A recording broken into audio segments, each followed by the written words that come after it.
So this is the basic fractal design here. There's going to be, there's going to be a home on each side of this line. And if we look at this, this plot here, like it's this here, then what we can do is we can begin to see how it is that, say, the water system could be put into this fractal design. And from this basic water system, you can end up creating the infrastructure for the rest of the city, and you can end up creating a tightly knit, highly efficient water system that brings water to everybody, while at the same time purifying all the water simultaneously. We'll get to that in a little bit. Case in point is this, you guys. This 230 meter cube here, if we flip it and we have this dividing line being right here, okay, what we would have is we would have water piping on this side, and then the opposite side here would have water piping on this side, and you would have crops here, and then you'd have the piping that goes into the home here. And the water piping, the major water piping, would be like 230 meters long, and it would be sectioned almost like a Lego or like a Connex or something like that.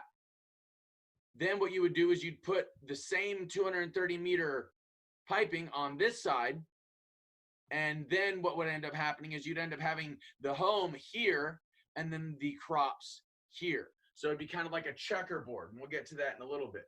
The whole idea here would be, though, that the home would be self-sufficient. It would be energy sufficient because it would have a Tesla coil antenna or a zero-point energy engine that would be powering the electricity in the home. It would also have its own water purifier, so that the water that cycled through the piping would already be purified once it got back into the main water supply.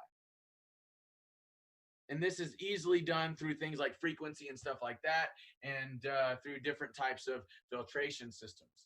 So the whole idea here is to have the whole home, the whole system, be self-sufficient, be like off the fragile grid that we are using. And they would be growing their own food simultaneously. So this would end up giving them large amounts of abundance where they could either trade with neighbors, or they could be self-sufficient and off the grid in that way as well. Now, what's really cool is that we could end up creating 3D printed homes, and we could insulate them with hempcrete and symbiotic fungi. We could decorate our homes with plants and foliage so that it becomes symbiotic with the environment. Now, there's two ways of 3D printing homes that I could just name right off of hand that could actually create two totally different types of societies. The first 3D printed home could be done with concrete printers, okay? 3D concrete printers that would basically print a home, a whole home, in less than like 24 hours or 48 hours, all depending on how big the home is, for $4,000. Then you would insulate this home with hempcrete because it is fire resistant or fire retardant. It is also mold resistant or mold retardant, and fungal resistant or fungal retardant. So the hempcrete acting as an insulator and as a protector between the concrete foundation of the home and, say, the outside of the home, which could be decorated in things like plants and foliage and stuff like that, as opposed to using things like toxic paint, etc., could end up being one style of home that is built. The other way that we could do 3D printed homes would be through the use of electromagnetism or large electromagnets and liquid metal floating in zero gravity conditions. So this isn't anything that's new. This is something we've actually been doing for quite some time.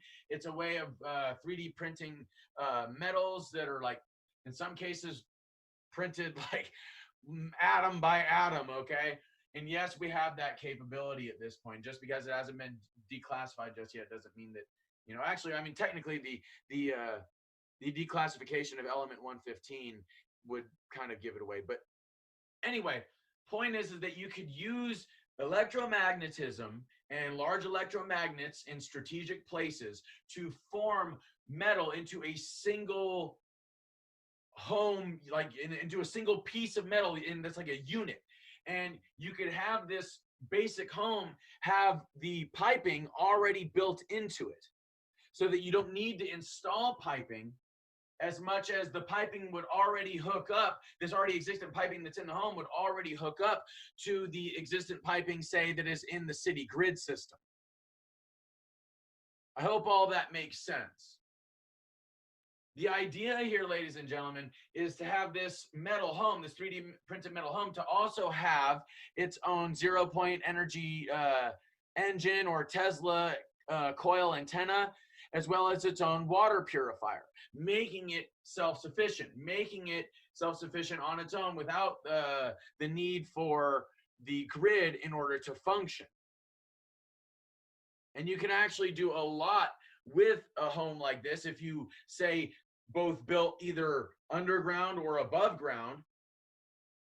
You could end up creating multiple stories. You can end up creating a very, very efficient home. And the other idea I had here was that you could also do things like make the piping spiral in nature, so that the natural flow of the water moves through the piping in a way that helps it to stay in flow with the energy in the ecosystem. It helps it to stay in flow with the energy of the universe, the way that it flows, the spiral nature to the flow of energy in the universe.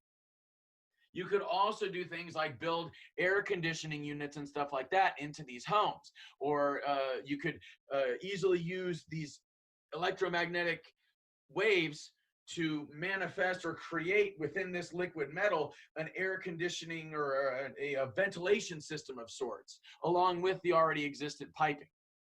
I hope you're beginning to see what it is that I'm seeing here, and how it is that we can create a whole new different type of civilization for actually relatively inexpensive amounts of money.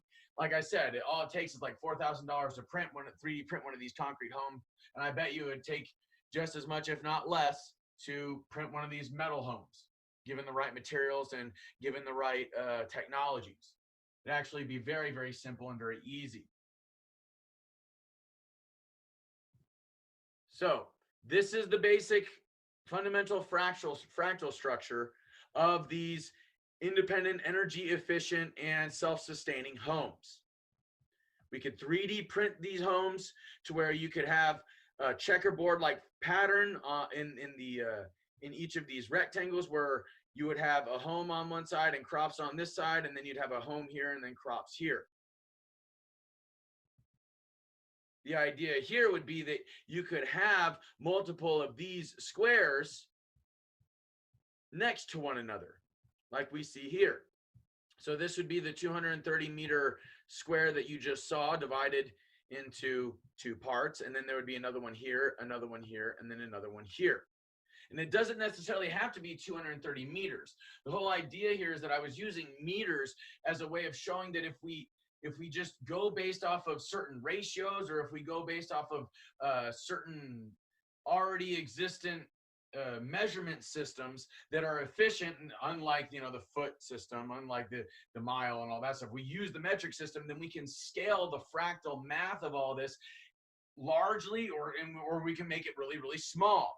As long as we're using the right type of measurement system, we can fractalize our civilization in a whole new way.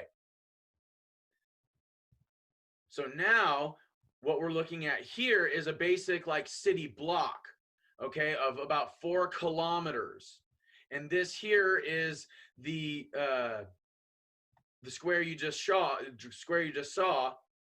that was divided into 4 pieces. Each of these 4 pieces divided into 2 pieces, okay?